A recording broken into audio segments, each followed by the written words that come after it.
और आज की जो प्रेस वार्ता जो रखी गई है उसका सबसे बड़ा विषय यही है कि अभी झांसी के अंदर विधायक जी के ऊपर एक आरोप लगे कि हजारों एकड़ जमीन जो है ना उनकी शहर के चारों तरफ है और इसलिए झांसी को जिला बनाया गया और उसके अंदर जो है ना बहुत भारी भरकम फायदा उठाने के लिए बिल्डरों को कॉलोनाइजरों को फायदा पहुंचाने के लिए झांसी को जिला बनाया गया। ये अभी सब आपने जो है ना कवरेज भी किया अच्छे से, वो भी किया। और ये मुद्दा इनेलो ने INLD के नेता अभय सिंह चौटाला जी ने उठाया, लेकिन झांसी की जनता को जो है ना बड़ी निराशा हुई कि इनेलो ने मुद्दा तो उठा दिया लेकिन कहीं ना कहीं भ्रष्टाचार के पहाड़ के आगे जो है ना इनेलो कन्नी काटते हुए दिखाई दिए। इनेलो के नेता, वो जो कहावत है ना कि वह खोदा पहाड़ निकली चुईया, भ्रष्टाचार के पहाड़ से इनेलो के नेता भागते नजर आए और दावा तो करते हैं कि वे उनके नेता सत्य है, ये है। और पूरी झांसी को इनेलो के नेताओं का मैं तो ये कहूंगा गड़ूचपना देख के बड़ी निराशा हाथ लगी। और सत्ता पक्ष ने भी इस पूरे मुद्दे को सिर्फ ये कह के दबाने की कोशिश की कि वे फला पार्टी के नेता झांसी को जिला बनने से खुश नहीं है, लेकिन ये मामला कहीं इससे आगे है। और जब हमने तथ्य वाइज जब बातें शुरुआत की तो सारी चीजें सामने निकल के आई। और वो क्या है वो मैं आपको जो है ना इस सीरियलिटी वाइज हम रखने का काम करेंगे। देखो, जब भी कोई व्यक्ति चुनाव लड़ता है, पब्लिक लाइफ में जाता है, तो उसको एफिडेविट के माध्यम से चुनाव आयोग को बताना पड़ता है कि भाई मैं सालाना इतनी कमाई करता हूं और भाई ये मेरे द्वारा मामला है। उस की जब हमने पड़ताल की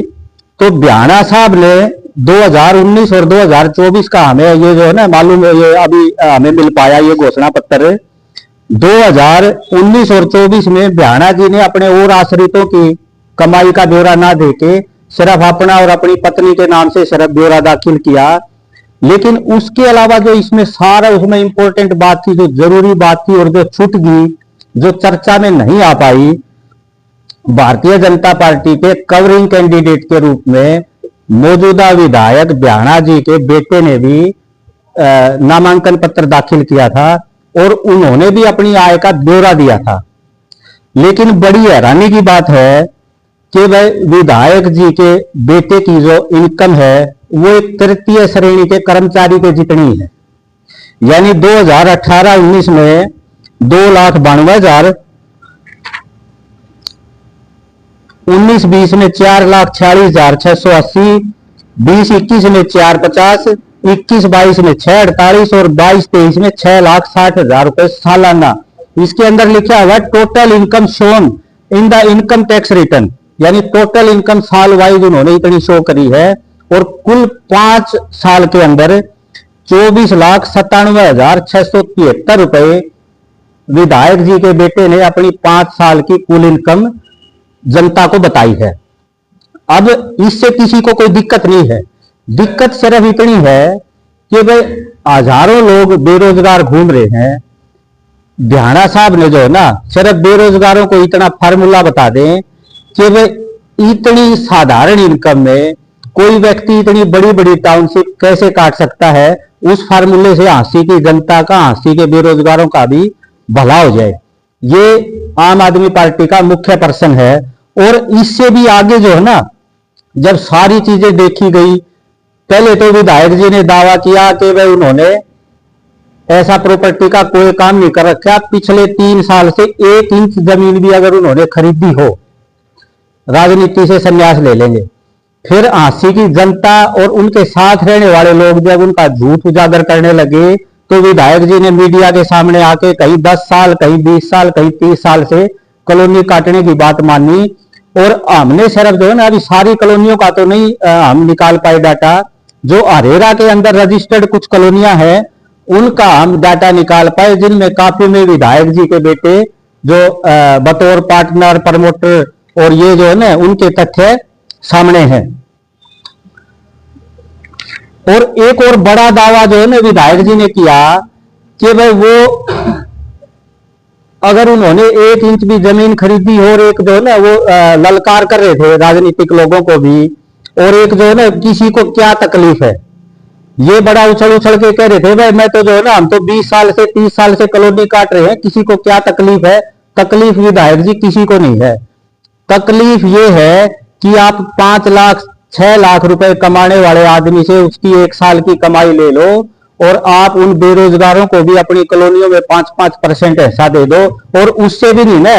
आप अपने बेटे की 5 साल जितनी 24 लाख रुपए कमाई में अगर अपनी कॉलोनियों को 5% हिस्सा दे दोगे तो हंसी के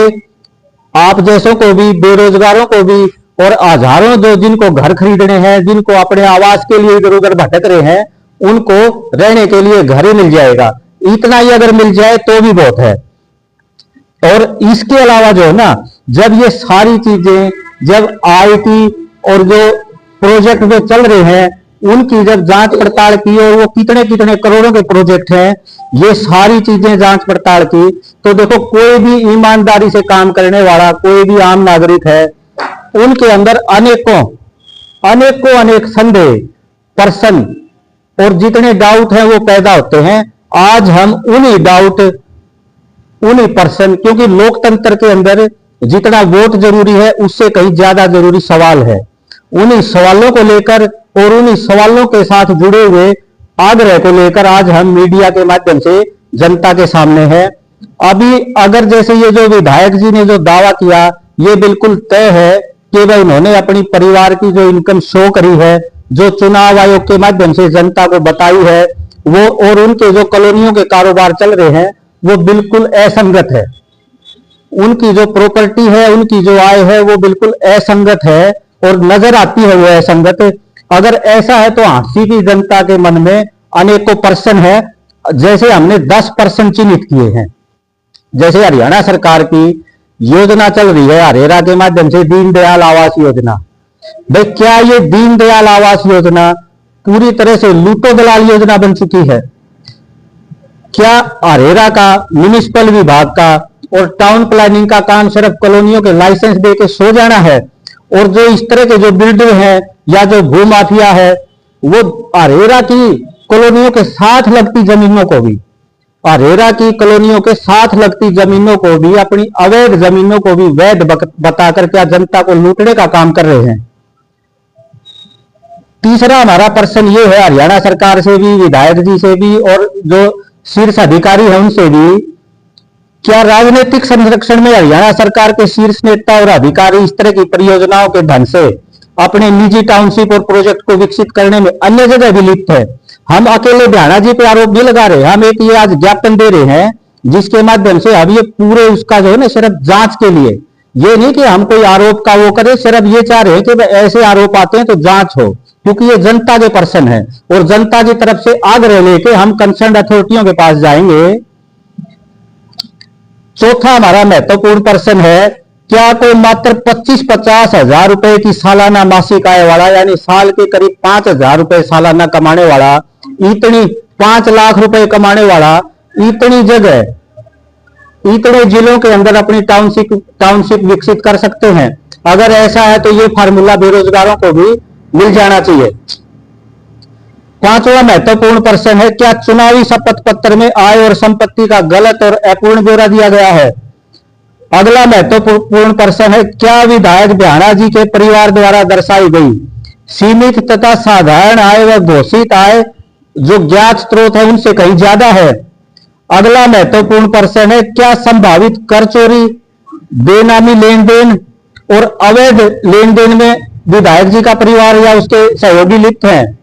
अगला महत्वपूर्ण प्रश्न है, क्या भ्याणा जी के परिवार द्वारा आसी विधायक के राजनीतिक पद का दुरुपयोग कर कोई आर्थिक लाभ अर्जित किया जा रहा है? अगला महत्वपूर्ण प्रश्न है कि भाई क्या सत्ता पक्ष के लोग नई नई कॉलोनी और जो प्लाटों के भाव बढ़ाने और अपने अपने जो नई नई कॉलोनी और प्लाट काट रहे हैं उनके भाव बढ़ाने और उन कॉलोनियों में ग्राहकी बढ़ाने के लिए, उनको बेचने के लिए, क्या जो शहर की जो अन्य कॉलोनियां हैं या जो शहर की पहले से बसी हुई कॉलोनियां हैं, क्या उनके निवासियों को मूलभूत सुविधाओं से वंचित कर रहे हैं? तो ये जनता के कुछ महत्वपूर्ण प्रश्न है, और अगर ये शंकाएं अगर सच पाई जाती हैं तो मैं दावे के साथ कह सकते हैं हम लोग कि ये सारे अपराध जो है जनप्रतिनिधित्व अधिनियम 1951, भ्रष्टाचार निवारण अधिनियम 1988, आयकर अधिनियम 1961, बेनामी संपत्ति निषेध अधिनियम 1988 और धन शोधन अधिनियम, और जो मौजूदा दंड विधान की जो धाराएं हैं उनके तहत ये गंभीर दंडनीय अपराध है। इसीलिए हम जो सरकार की जो अथॉरिटी है, लोकायुक्त से, एनफोर्समेंट डायरेक्टर से, चुनाव आयोग से और जो कंसर्न विभाग है उनसे हम आग्रह करते हैं, और सिर्फ जो है ना जनहित और लोकतांत्रिक पारदर्शिता के लिए, ये नहीं कि हमारा किसी से कोई वैर भाव है या कुछ और है, सिर्फ लोकतांत्रिक पारदर्शिता के लिए हम इन अथॉरिटियों से आग्रह करते हैं। विनोद भाना और उनके परिवार के जो चुनावी जो दाखिल किए शपथ पत्र हैं और उनकी समस्त जो संपत्ति है उनकी जांच की जाए, उनकी आय के स्रोतों का, आय के विवरणों का और चुनावी शपथ पत्रों का सत्यापन जरूर किया जाए। किसी भी संभावित बेनामी लेन देन, पद के दुरुपयोग की जांच की जाए। भाना परिवार जी के अरेरा में पंजीकृत, गैर पंजीकृत जितनी भी परियोजनाएं हैं, भूमि जो अभिलेख हैं, कंपनियों फर्मों की संरचना है और जो भी निवेश के स्रोत हैं उनकी जांच की जाए। ये बहुत जरूरी विषय है, क्योंकि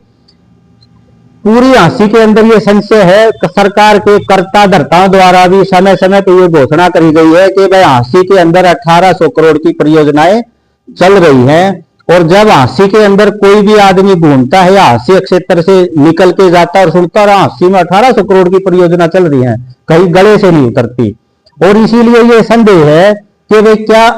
सरकार की परियोजनाओं के धन से अपनी निजी टाउनशिप विकसित किया जा रहा है, इसलिए ये सारी जांच जरूरी है। और अगर जांच के अंदर अगर कोई नियम का उल्लंघन पाया जाता है तो नियमानुसार कानूनी कार्रवाई की जाए, और अगर प्रदेश के अंदर अरेरा की या दूसरी जगह भी कॉलोनियां काटने में इस तरह की कोई अनियमितता है तो उसकी भी जांच करवाने के लिए, उसका आग्रह करने के लिए हम ये ज्ञापन आज झांसी के नवनियुक्त उपायुक्त के माध्यम से इन सारी अथॉरिटियों के पास ये ज्ञापन भेजने का काम करेंगे, क्योंकि हम ये विश्वास करते हैं कि आम आदमी पार्टी का जन्म भ्रष्टाचार से लड़ने के लिए हुआ है, और हम इस तरह से किसी मुद्दे को जो है ना ये विश्वास नहीं करते कि वह बीच में छोड़ के भाग जाया जाए, और उसको अंतिम छोर तक पहुंचाने के लिए, क्योंकि देश के अंदर इस तरह के अपराधों से निपटने के लिए अभी यही अथॉरिटी मौजूद है, और इन अथॉरिटियों तक हम इस अपराध का बाकायदा सारी जो न्यूज के अंदर अब तक जो उपलब्ध जो जानकारी है उसके साथ, और जो कॉलोनिया का जो हमें डाटा जो मिल पाया वो इसके साथ संलग्न करके ये हम उपायुक्त के माध्यम से इन सारी जांच एजेंसियों के पास भेजने का आज हम काम करेंगे।